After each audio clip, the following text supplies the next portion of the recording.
Ashtu dhe ne shkojmë me zjarë,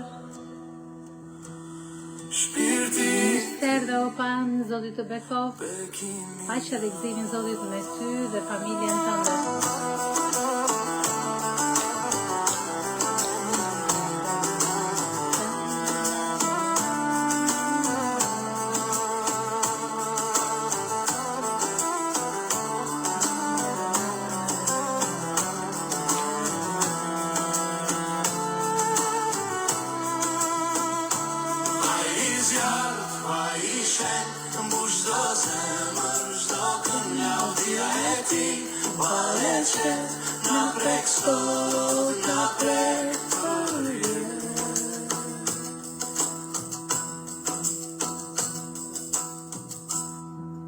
Halleluja, sot të dërzojmë ty të takim lutje Perëndi, të takim të leximit të fjalës tënde Perëndi, lutje dhe përpara teje Zot, të dërzojmë ty e lishë dhe drejtoj ti Zot në prezencën tënde, në prekje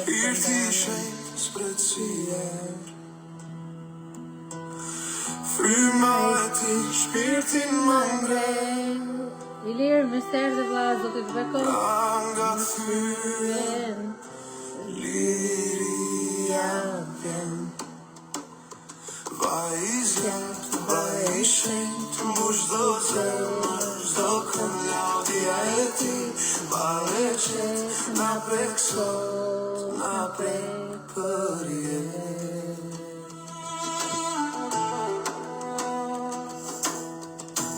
Dritë nga qielli zbret mbi ne,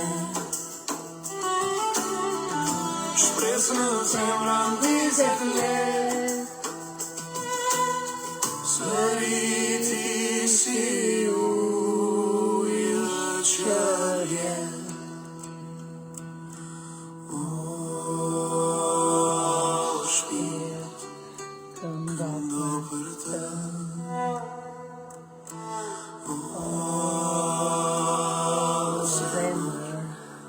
hapu për të. Vaj I zjarrt, vaj I shenjtë, mbush çdo zemër, çdo kënd laudhja e ti, vale qetë, na prek sot, na prek përjet.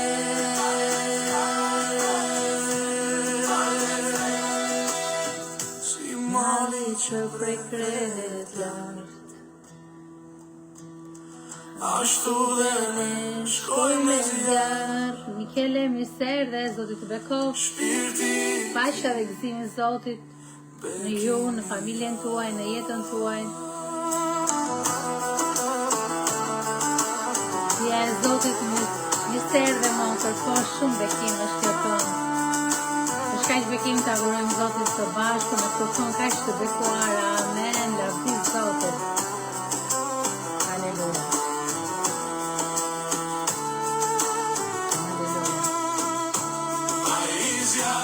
Jota mister dhe bekime motër.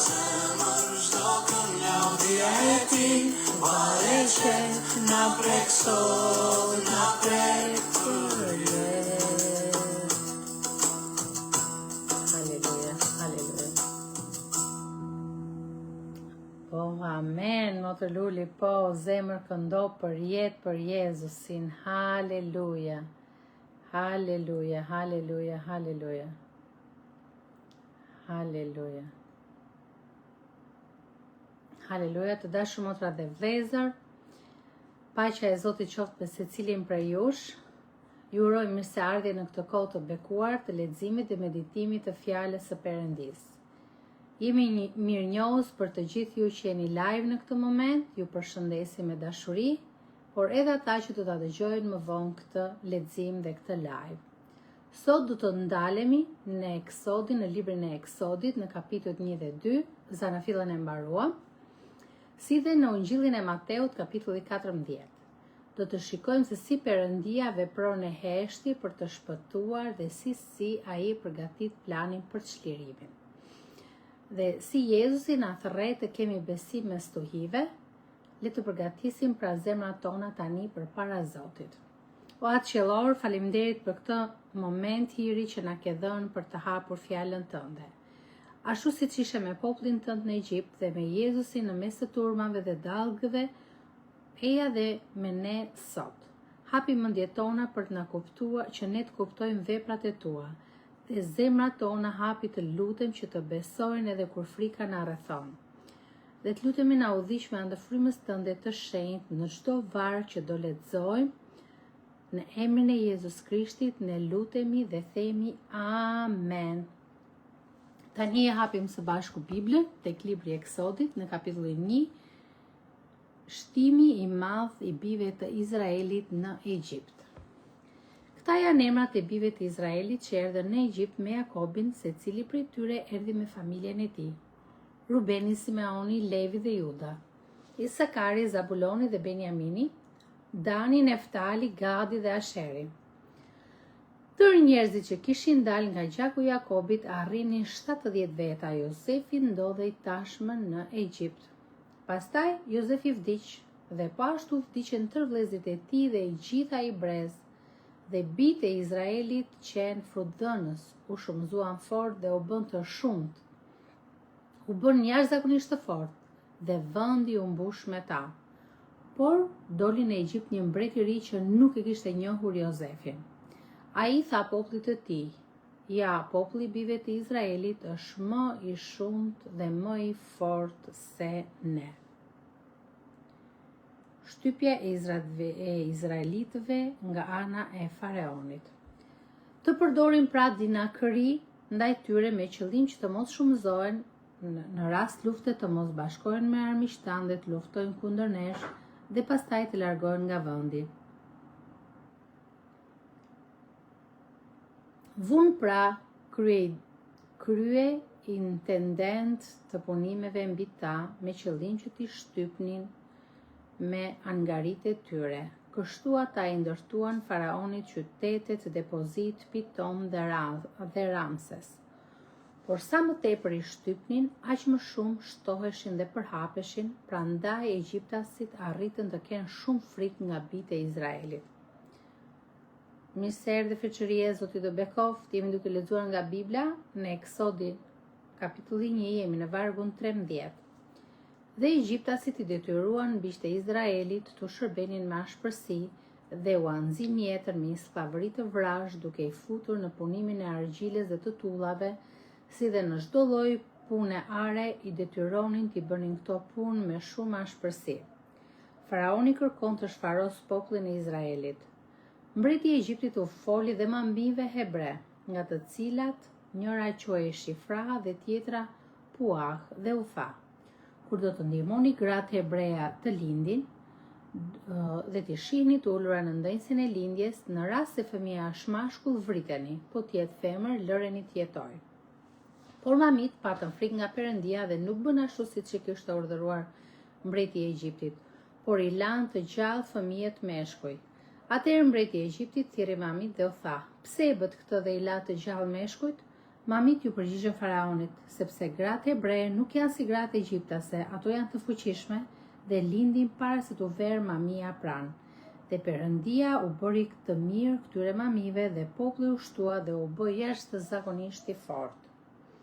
Kështu, duke qenë se këto mami kishin frikë nga Perëndia, ky u dha familje me vete.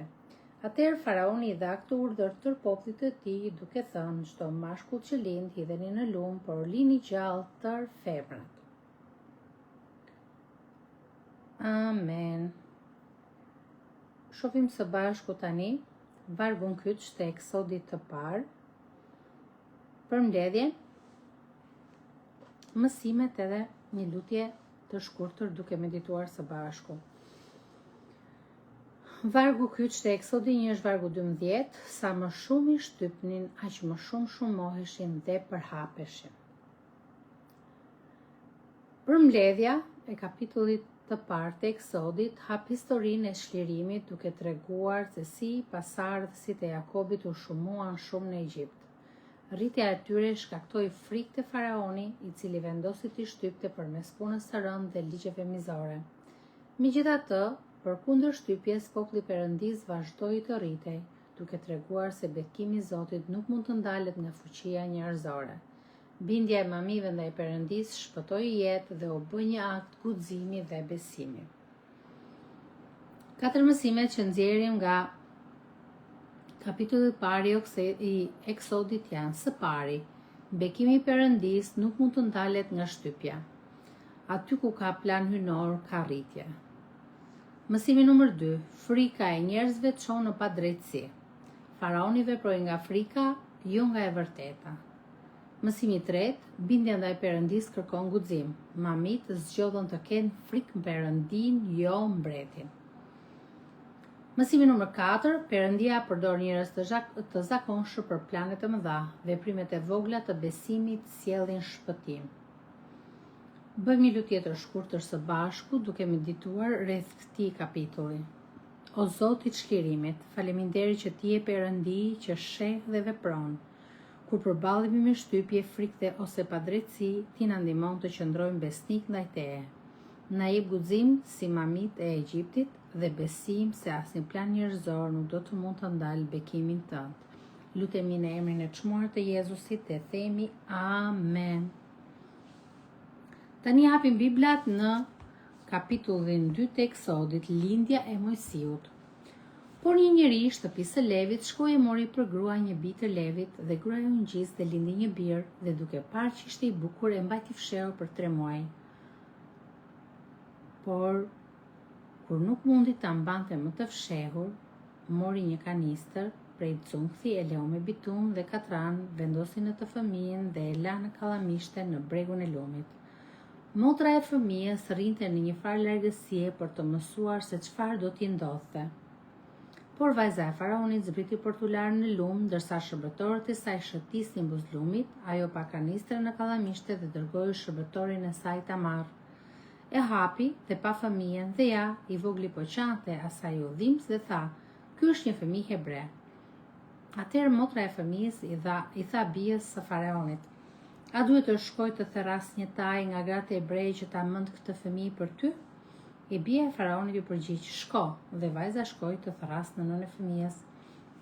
Dhe bija e faraonit tha: "Merre me vete këtë fëmijë, mëndi për mua dhe unë do të t'i jap pagën tënde." Kështu gruaja e mori fëmijën dhe e mëndi. Kur fëmia u rrit, ajo ja çoi bijës së faraonit, ai u bë biri i saj dhe ajo e quajti Mojsi, duke thënë: "Sepse unë e nxorra nga uji." Në ato ditë, kur Mojsiu ishte rritur, ndodhi që ai doli për të gjetur vëllezërit e tij dhe vuri re se bënin punë të rënda. Dhe pa një egjiptas që po rrihte një burrë hebrej, një nga vëllezërit e tij, dhe vështroi andej këtej dhe duke parë që nuk kishte njeri, e vrau egjiptasin dhe e fshehu pastaj në rër. Ditën e nesërme doli dhe pa 2 burra hebrej që po grindeshin. Ai tha atij që kishte faj: "Pse e rre shokun tënd?" Por ai u përgjigj: "Kush të ka vënë prizë gjykatës mbi ne? Mos do të më vrasësh siç vrave egjiptasin?" Atëherë Mojsiu u trëm dhe tha: "Me siguri kjo gjë dihet nga të gjithë." Kur faraoni dëgjoi të flitej për ngjarjen, kërkoi të vrasë Mojsiun, por Mojsiu iku nga prania e faraonit dhe u vendos në vendin e Midianit dhe u ul afër një pusi. Por prifti i Madianit kishte 7 bija dhe ato erdhën për të mbushur ujë dhe për të mbushur koritat për t'i dhënë të pi kopes së atit të tyre. Por erdhën disa barinj dhe i përzun, atëherë Mojsiu u ngrit dhe u erdhi në ndihmë duke i dhënë të pi kopes së tyre. Kur shkuante e uli aty i tyre, ai u tha: "Fall, si u kthyet kaq shpejt sot?" Ato u përgjigjen: "Një egjiptas na liroi nga duart e barinjve, përveç kësaj mbushi ujë për ne dhe i dha të pije dhe kopes."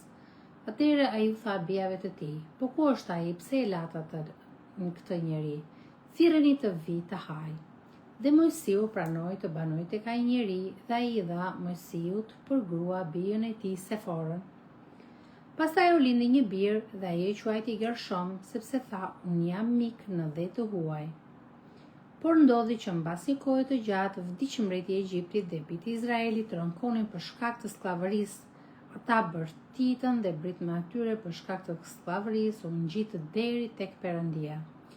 Kështu Perëndia dëgjoi rënkimin e tyre dhe Perëndis ju kujtua beslidhja që kishte përfunduar me Abrahamin, me Isakun dhe me Jakobin. Dhe Perëndia shikoi bijtë e Izraelit dhe Perëndia u kujdes për ta. Pra ky ishte kapitulli 2 i Eksodit që lexuam së bashku.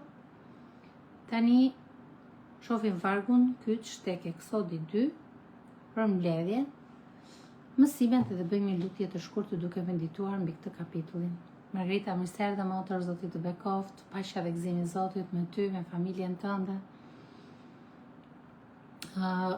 Vargu kyç tek Eksodi 2 është vargu 24.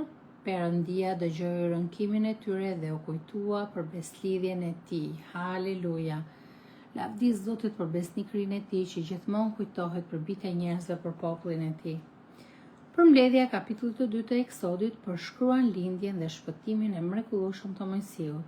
Ai shpëton nga vdekja që kur ishte foshnjë dhe rritet në pallatin e faraonit, por identiteti i tij mbetet i lidhur me popullin e Perëndisë. Mojsiu paraqitet, përpiqet të veprojë me forcën e vet dhe dështon, duke detyruar dhe më vonë pastaj largohet në Madian. Atje është i heshtur dhe vetëm dhe Perëndia e përgatit për thirrjen e tij. Pra ky kapitull mbyllet me britmën e popullit dhe përgjigjen e Perëndisë për të treguar se Zoti vepron edhe kur duket se është në heshtje. Mësimet që nxjerrim nga kapitulli 2 i Eksodit janë: së pari, Perëndia vepron që në fillim edhe kur ne nuk e shikojmë. Shpëtimi i Mojsiut ishte pjesë e planit hyjnor. Mësimi numër 2, zelli pa drejtimin e Perëndisë sjell dështim. Mojsiu veproi përpara kohe dhe u largua. Dështoi në planin e tij. Mësimi numër 3, Perëndia përdor periudhat e fshehta për përgatitje. Madiani u bë shkolla ku mësoi Mojsiu. Mësimi numër 4, Perëndia dëgjon britmat e popullit të tij, asnjë lutje nuk shkon pa dëgjuar nga Zoti. Bëjmë një lutje të shkurtër duke medituar mbi këtë kapitull dhe pastaj lexojmë Ungjillin sipas Mateut, kapitulli 14. O Zot besnik, faleminderit që vepron në heshtje dhe në kohën tënde. Kur ndjehemi të harruar ose në pritje, na ndihmo të besojmë se ti po përgatit diçka më të madhe. Na mëso të presim udhëheqjen tënde dhe të mos veprojmë vetëm me forcat tona. Dëgjoj britmat tona o Zot dhe na udhëhiq sipas vullnetit tënd të përsosur. Lutemi në emrin e çmuar të Jezusit dhe themi amen. Mirëserdhë motër drita, Zoti të bekoft, paqja dhe gëzimi i Zotit me ty, me familjen tënde. Tani hapim së bashku Biblat. Në dhjetën e re, tek Ungjilli i Mateut, kapitulli 14, jemi në librin e parë të dhjetës së re, në Ungjillin e Mateut, kapitulli 14. Vdekja e Gjon Pagzorit. Në atë kohë, Herod Tetrarku mori vesh famën e Jezusit dhe u tha shërbëtorëve të vet: "Ky është Gjon Pagzori, ai u ngjall së vdekur dhe prandaj fuqitë e mbinatyrshme veprojnë në të." Herodi në fakt e kishte arrestuar Gjonin, i kishte hedhur prangat dhe i kishte futur në burg për shkak të Herodiadës, gruas së Filipit, të vllait të vet, sepse Gjoni thoshte nuk është e lejueshme të bashkëjetosh me të dhe ndonse donte ta vriste, Herodi kishte frikë nga populli që e konsideronte Gjonin profet. Kur po festoi ditëlindja e Herodit, e bia e Herodiadës vallëzoi përpara tij dhe i pëlqeu Herodit. Aq shumë sa ai premtoi asaj me betim se do t'i jepte çfarëdo që të kërkonte. Dhe ajo shtyr nga e ëma tha: "Më jep këtu mbi një pjatë kokën e Gjon Pagzorit." Mbretit i erdhi keq, por për shkak të betimit dhe të ftuarve që ishin me të në tryezë, urdhëroi që t'ja jepnin. Kështu dërgoi dikë për t'i prerë kokën Gjon Pagzorit në burg. dhe kokën e tij e prun mbi një pjatë dhe ja dhan vajzës, ajo ja çoi së ëmës. Pastaj erdhën dishepujt e tij, e morën trupin dhe e varrosën. Mandej ata shkuan dhe ja treguan ngjarjen e Jezusit. Shumimi i parë i bukëve.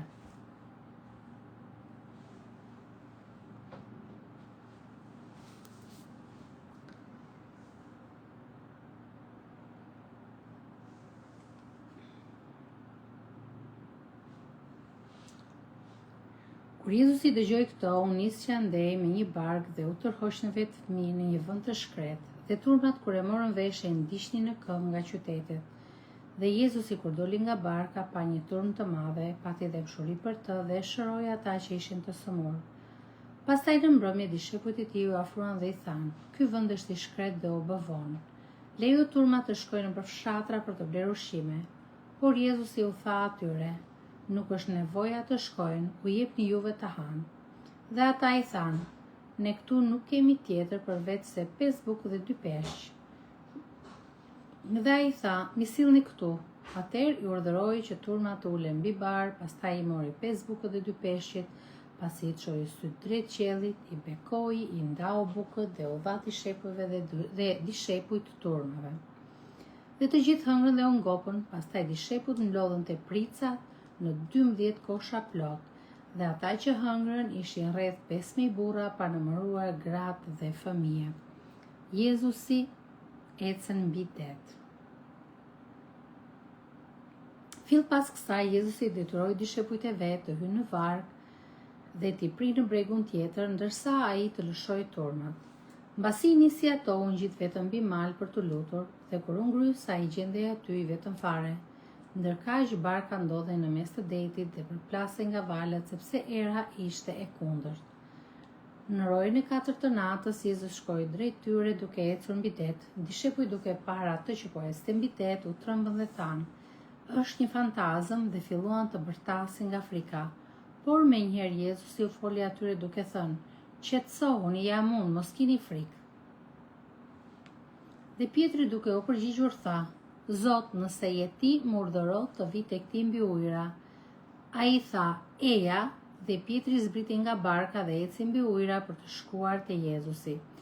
Por duke parë erën e fortë, kishte frikë dhe duke filluar të fundosej, bërtiti duke thënë: "O Zot, shpëtom." Dhe Jezusi ja zgjati menjëherë dorën e zuri dhe i tha: "O njeri besim pak, pse dyshove?" Pastaj kur hyn në bark, era pushoi. Atëherë ata që ishin në bark erdhën dhe adhuruan duke thënë: "Me të vërtetë ti je biri i Perëndis."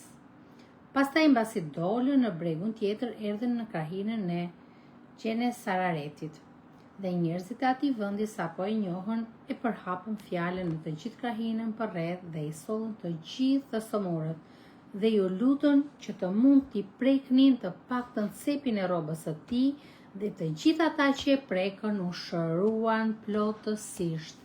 Haleluja, lavdi Zotit për fuqinë shëruese që është në Jezusin. Haleluja, lavdi Zotit.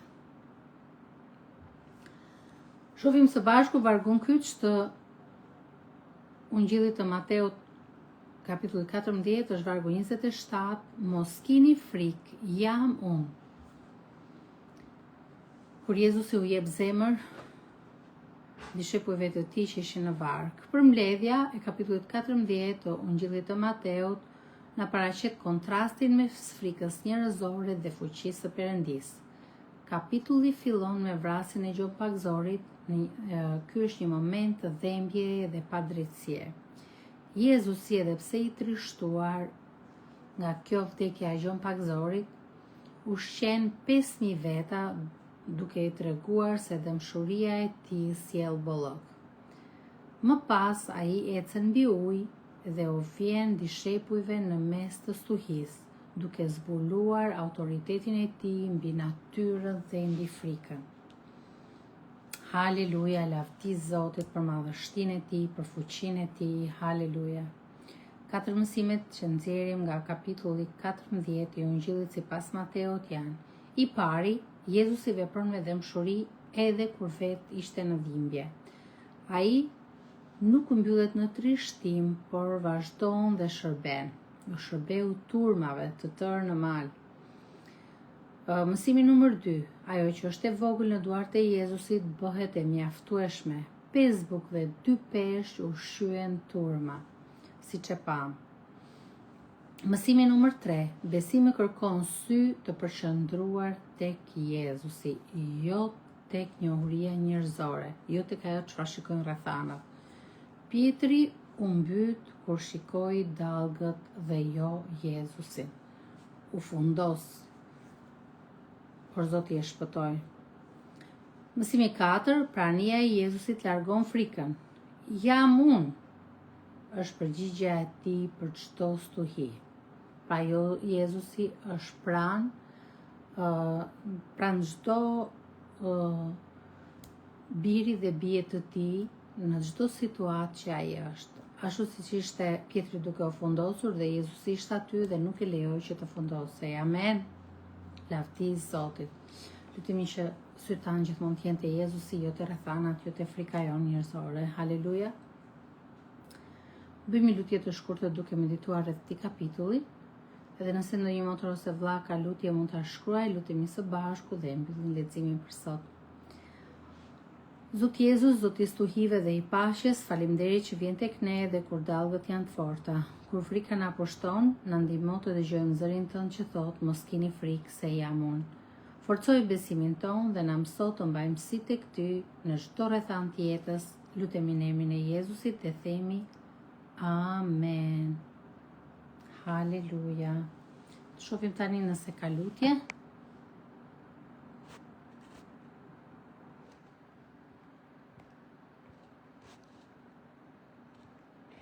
Shmet Irlanda, bekime dritë.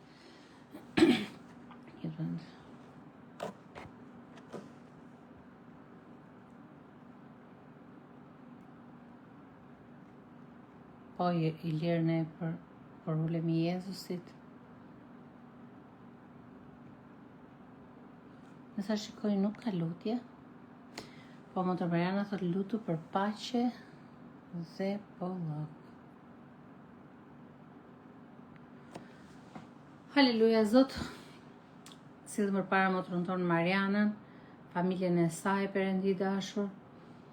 Faleminderit Zot që ti je Zoti që qetëson stuhit, Zot. Edhe çdo stuhi që është në motrën e Marianës, Zot, në familjen e saj, Perëndi i dashur, ne sjellim përpara teje, Zot, edhe faleminderit që ti je Zoti që qetëson stuhit, Zot, dhe i bën paqe, Zot. Se ne shpallim paqe, Zot, paqen tënde, paqen e Perëndis në familjen e motrën Marianës, Zot.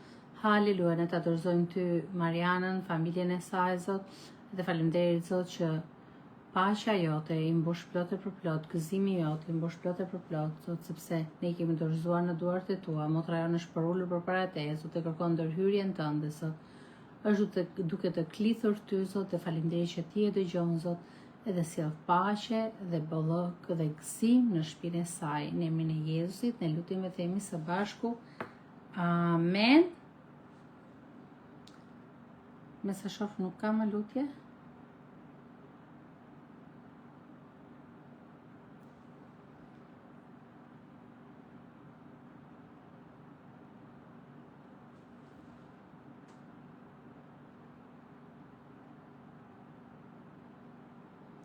Motër Drita lutu për mua për punë në market se ka pak punë. Haleluja, Zot. Ne bekojmë Motër Dritën, Zot, dhe të falenderojmë, Zot, për çdo derë që ke hapur për këtë motër, Zot, falenderojmë që ti ke siguruar gjithmonë, Perëndi i dashur. Edhe lutemi, Zot, edhe bekojmë tani punën e saj, Perëndi, ne lutemi që ti ta shtosh punën ku ajo punon në këtë market, Zot, edhe motra jonë të mos të rrezikojë për punë, Zot. Por gjithmonë të ketë, o Zot, punë, gjithmonë të ketë financa me bollok, Perëndi i dashur, për të qenë një bie bekuar e atit të saj qellor. Haleluja, e dorëzojmë në duart e tua dhe faleminderit Zot që ti dëgjon dhe siguron për motrën tonë. Në emrin e Jezusit ne lutemi dhe themi Amen, Amen, Amen.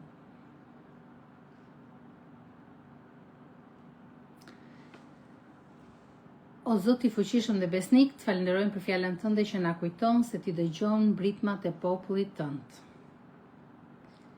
dhe vepron në kohën tënde të përsosur. Faleminderit për shembullin e Mojsiut që ti e përgatitë në fshehtësi dhe për Jezusin që na thërret e eci mbi ujë me syt nga ti. Zot na ndihmo të besojmë në thirrjen tënde dhe kur rruga duket e paqartë dhe dallgët duken të forta. Haleluja. Zoti t'ju bekoj dhe t'ju ruaj, Zoti e bëth fytyrën e tij të ndriçojë mbi ju dhe t'ju jap paqe. Qoftë Zoti që ndriçon dhe çliron popullin e tij dhe ju jep shpresë në pritje dhe forcë në çdo vështirësi dhe besim për të ecur mbi dallgët e jetës. Bekimi i Perëndis qoftë mbi ju që jeni tani live dhe mbi të gjithë ata që do ta dëgjojnë më vonë këtë live. Që të gjithë të përjetojnë praninë dhe fuqinë e Perëndis tonë të gjallë. Ne lutemi në emrin e Atit, të Birit dhe të Frymës së Shenjtë dhe themi amen, amen, amen, amen. Amen. Amen.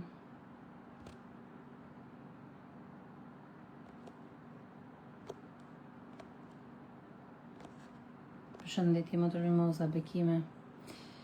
Një motër me emër grek, të lutem për Brikelen, për një punë, shëndet e financa. O Perëndi dashur, ne sillim përpara teje Brikelen, Zot, bia jote troket në derën tënde, Perëndi dashur, dhe ti thua kush troket, do t'i hapet, kush kërkon do të gjej. Edhe faleminderit Zot që motra jon Brikela kërkon në Zot nga ti, Perëndi, që ti ndryhysh në situatën e saj financiare, Zot.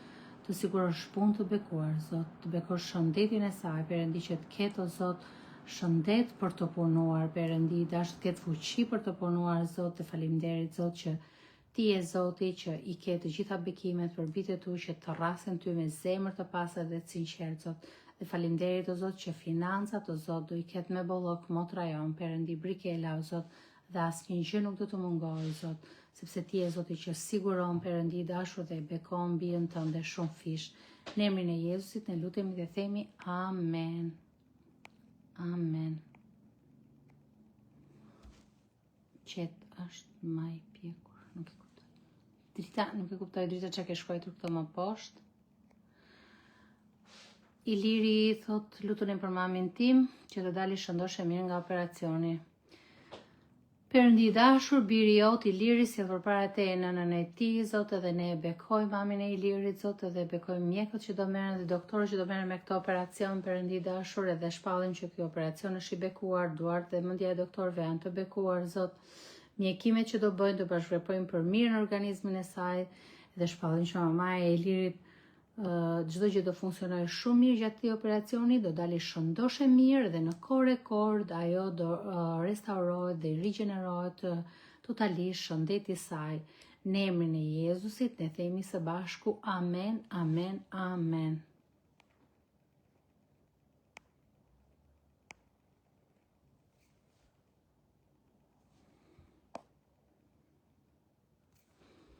Okej. Po, Iliru, lutem, ja dorëzohem Zotit, Zoti është i mirë, edhe ai do bëj që çdo gjë gjatë operacionit të shkojë shumë mirë, edhe mami jo dëshirohet në kohë rekord, restaurimi i trupit të saj mbas operacionit do bëhet në kohë rekord, sepse ja kemi besuar Perëndis, edhe Zoti është ai që vepron me shërimin e tij, edhe çdo gjë shkon në mënyrë të përsosur për shkak të Zotit. Në emrin e Jezusit, po motër Mariana, ne themi amen për mamin e Ilirit. Bekimi mbi të gjithë ju motra dhe vëllezër, dëgjohemi nesër pas ditës së bashku për të lexuar prap nga Bibla, nga libri i Eksodit dhe si tjetë plani i programit të leximit të Biblës. Ju bekoj, ju dua me dashurinë e Krishtit, dëgjohemi sërish nesër, paçi një pasdite të bekuar në shtëpitë tuaja, në familjarët tuaj dhe gëzimi i Zotit plot e përplot në ju. Amen.